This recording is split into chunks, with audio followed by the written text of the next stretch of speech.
Hello, everybody, and welcome back to another episode of Naturally High. So today I'm thrilled to be here, as always, and I want to talk to you about an experience I had when I was in Wales over the last couple of weeks, where I had a completely different experience with the emotional culture of a small town in Wales. And it left me pondering on how strangers showed up for me and others with such a great compassion of the heart, and what it really reveals about being human and our presence as we go about our everyday interactions. So I didn't go to Wales expecting anything profound. I wasn't searching for something or a breakthrough or any experience other than what was being presented to me. But something happened that I haven't fully been able to comprehend. In fact, it's sort of stayed with me in a way that I can't really shake it off. And everywhere I went, people were incredibly kind. And not just in a surface level, polite kind of way, but in a way that felt incredibly genuine, unfiltered, almost disarming. Like, why are they doing this? And it caught me off guard. And I want to share a particular moment because this was the moment that jump-started this whole experience for me. So I just came off a transatlantic flight, and what felt like the middle of the night was, brought to me with harsh daylight, shining through when you haven't slept all night. And I'm taken to an old hospital corridor hallway, and I know what's ahead of me. And as I arrive at the hospital to say my goodbyes to what would soon become my late mother-in-law, the Uber driver insisted on walking me in. Now, I said, please just drop me off the curb. And he says, absolutely no. And he escorted me right into as far as he could go before we had to say goodbye. So into the hospital and exactly the ward that I was going to. And I wonder if you guys would find that as an extraordinary moment, as I did, or would you think twice of the kindness that had been showed upon you? It really did for me, and I'm just curious what you thought about it. So it may not seem like a big deal, but something about it really, truly stayed with me. And the way he showed up and went out of his way, even though he didn't have to, he could have dropped me at the curb. He didn't have to lift my heavy bags, but somehow he felt that that's what he wanted to do. And I saw this kind of interaction over and over again through many different occurrences throughout my time in the 10 days that I was there. And this is what this episode is about. Different people, different places, yet the same kind of energy was interwoven throughout my whole experience. And I started to recognize that this was not a one-off. This is a pattern. It wasn't just luck. And I was curious, was it me who was attracting this kind of vibe, or was it the people? But people were really willing to engage more, and they just seemed less guarded. And I really like that about people, very much in contrast to what we experienced in North America. So I found myself softening because of it and willing to lean into the magic of what is possible. Because where I come from, as you guys know, I'm Canadian, there's this underlying tension. We're moving quickly. We're in our heads. We're in our phones. We're not even in the moment. We're, hydroplaning through our life. We're cautious with strangers. And if someone is nice to us, it often feels restrained, or there's an ulterior motive, sometimes even suspicious. But this felt different. It felt easy. And it made me reflect on it more and more. So my question to you is kindness actually rare, or are we just not creating the conditions for it to show up in our life? Because when someone's truly present, even for a moment, it changes everything. It interrupts whatever narrative that's going on in our head. It reminds us that you're not alone in the world in the way that we sometimes feel. So I'm going to tell you a little story about how we got here. So a couple of weeks ago, we're sitting on a Sunday evening at 10 o'clock, the phone rings, which is kind of alarming. And my husband receives a call from a hospital in Wales, tracking him down to say his mother is very ill and we should come as quickly as possible. Now, bearing in mind that we live in Canada, this is really no easy feat at all for a foot. And as a sidebar, my husband and I are both born in London, England. We're both British citizens. And this became even more complicated. As of this year, the UK requires us to have a visa or a British passport to enter the country. I had mine, and unfortunately, his was delayed in transit. So, from a logistics perspective, I was chosen as the ambassador of the family to go and was on a flight the very next evening. So, in spite of the circumstances, these experiences of kindness bestowed upon me at every interaction with people was not lost on me. In fact, I was already pondering the nature of the trip and what was ahead of me. So, any pleasant, I was going to say unpleasant, but any pleasant interaction was really something that really, stopped me dead in my tracks, like made me think and ponder for a moment. But these experiences were numerous throughout my time there. So it started with the very first interaction with the hospital when we got that call, and the medical doctor offered his sympathies and condolences and went out of his way to locate us and track us down in the first place. He was going by what's in his mother's phone rather than anybody given a number and trying to figure out. And there's a reason for that later, but I just want you to understand that it was detective work to actually get to this far. And then he left us with a direct phone number to call back so we could get a hold of a staff member for updates as shifts changes. Then as I was entering the hospital and, spending some time in the room, I was consistently offered tea, coffee, meals, lunch and dinner while we hung around the hospital. But the most surprising gesture, which still leaves me smiling when I think about this, was when I left the hospital and I asked the nurse, who do I need to call to grab a cab? And she says to me, don't worry, I'll take care of it for you. And she did. And not only did she take care of the cab, she phoned a cab. She insisted on walking me out of the hospital, right to the very place where the cab would pick me up. And when I arrived back at the hotel and I went to pay the driver, his response was, it had been taken care of. I said, pardon? I was stunned that I'd been shown so much generosity when there was no reason to do so. And in other words, people don't have to go that extra mile, but I was experiencing this over and over again, them doing so. And I wasn't expecting any kindness to be shown as I've slowly hardened over time and adapted my standards as to what not to expect from others, which may be even like a simple hello when we walk past someone. Or is this just part of the Welsh experience? Which I believe it really is. I couldn't help but ponder deeply about the contrast of the world I live in, where people barely acknowledge your presence, let alone try to connect with you and say hello. And it stayed with me. It really got under my skin. This was such a foreign contrast to what I experience every single day in North America. And I started thinking, when was the last time I made someone else feel like this?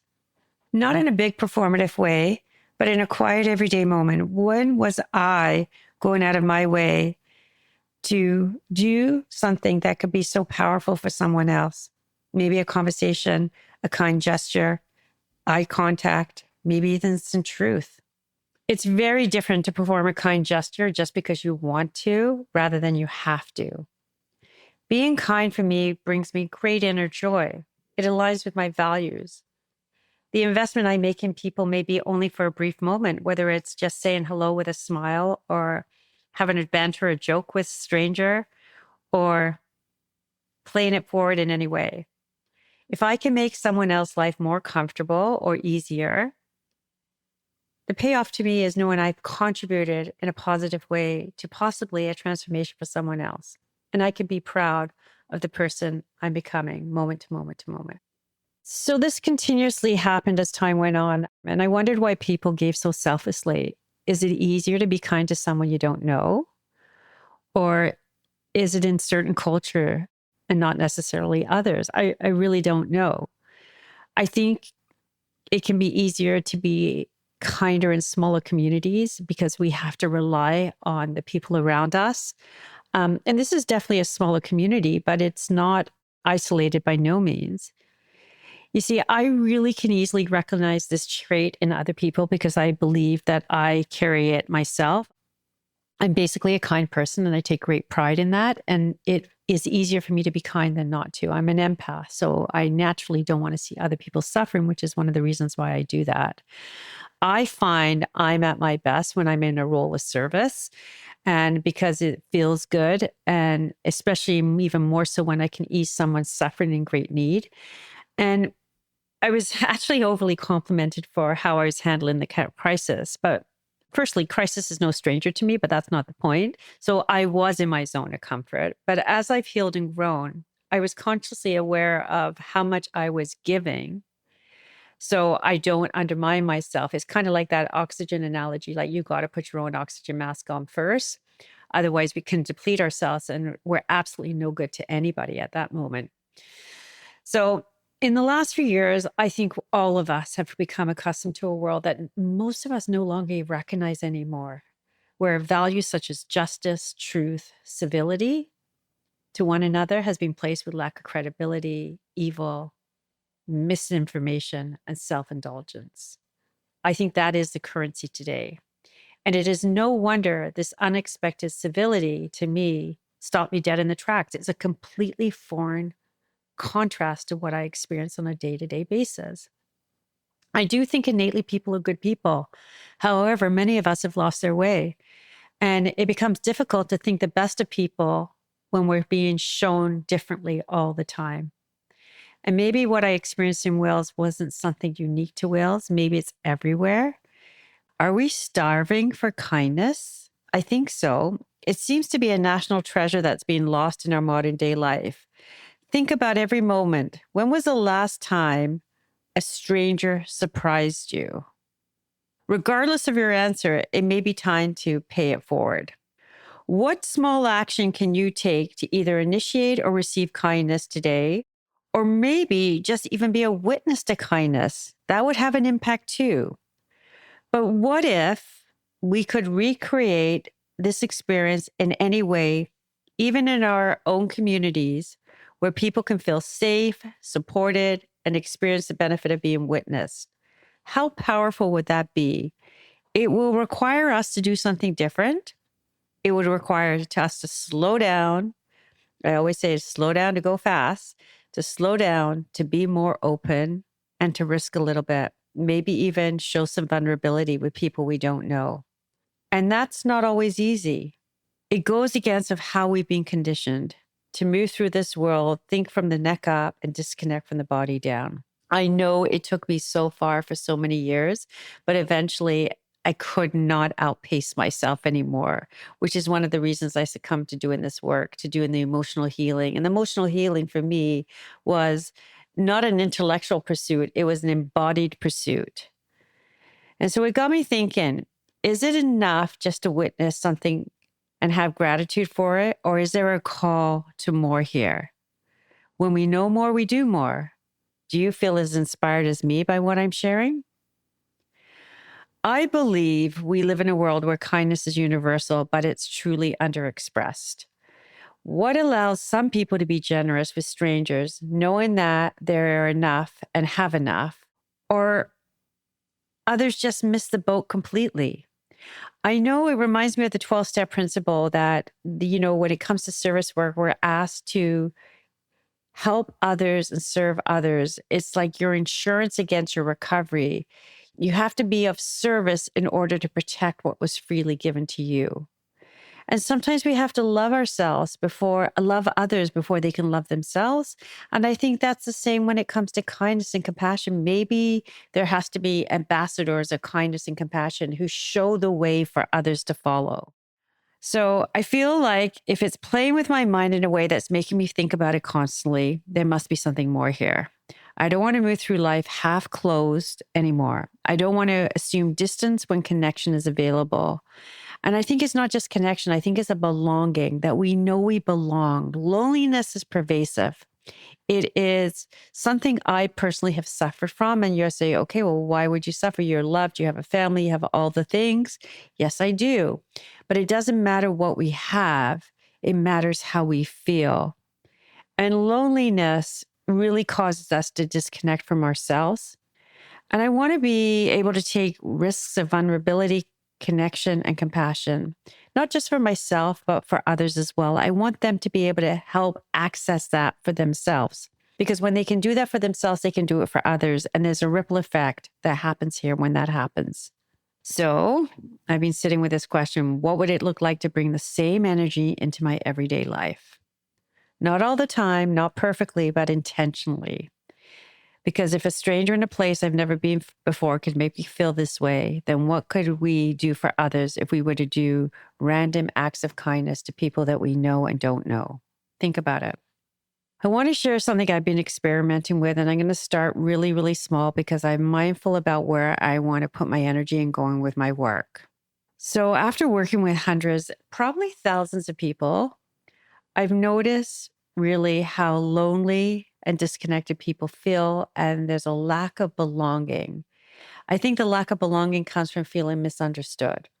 So we may have the greatest love and appreciation for the people closest to us, like our family members, but sometimes they're not the people who get us. Sometimes it's people, whether it's in the rooms, who have shared experiences, who have different values. And I think this is the call to action. We want to find the people who have the same values, shared experiences, and longings. Then maybe it doesn't align with family members, because I think when we share a vision for something, this is where connection truly happens. Kindness isn't just a nice thing to wish for. It's something we actually get to practice over and over and over again. And that's what practice is. It means we come back to it over again. It's kind of like babies, that they say that babies in orphanages have an absurd mortality rate, which is very heartbreaking to think that these babies weren't cuddled and picked up enough, that they literally killed their joie de vivre, their ability to want to be loved and to be on this planet. And if they don't get that initial connection, they literally die. They become ill, they don't live. So I'm not talking about some superficial kind of kindness or acts, but a place where shared values, shared vision, true connection and companionship and kindness is really what it's about. I think that meaningful connection, kindness, and compassion is the litmus test for how we can catch our own inner critic and offer something gentler instead. The one where you know how to say no without collapsing or fawning or out being not genuine and authentic to yourself. The one where you can sit with someone else's pain without rushing to fix it, without taking it into your own body. That's what I want to explore together. So I'm going to open a 6-week circle, a beta testing, and I'm looking for 8 to 12 people who really, really want to go do something different, connect, go deep. Maybe we'll call it the Kindness and Nervous System Safety Circle. I don't know. It doesn't even have a name. I think that's not important. I think what's important is we find the right people who want to do this. We're going to meet once a week, 75 to 90 minutes on Zoom, and each week we'll have a similar theme. Kindness towards yourself when shame shows up, kindness in relationships without rescuing or people-pleasing, boundaries as an act of love, and what it feels like to be part of a community where kindness is the standard, not the exception. It's gentle, it's real, and there's no performance in the room, and it's built from everything that I have learned during my personal journey and my professional training. I'm a person who's been in long-term recovery for over 33 years now, and trauma healing has been my bailiwick since I was a little girl of, I was going to say 7, but I don't think I was trauma healing at that. I was probably trauma bonding, but later came into trauma healing in the last 25 years. Everything I've learned as a person in long-term recovery has been my impetus for all the work I do today. So this is a beta round, which means 2 things. It's going to be intentionally small and personal, and the price is intentionally lower than it will be later. And I want honest, real people who are willing to show up and tell me what worked, what didn't, and what they're hungry for. So if you're listening to this podcast and you feel like, yes, this is for you, that intuitive nudge, don't question it, just do it. I'd love to have you. I'll put the details and a link in the show notes, or you can email me directly at Jeanne, Jeanne, at the THE Recovery Concierge, CONCIERGE.com. So that's Jeanne at the recoveryconcierge.com. And just say kindness circle, and I'll take you from there. Kindness isn't rare. We just don't create the conditions to notice it or express it. So until next time, how are you going to stay naturally high?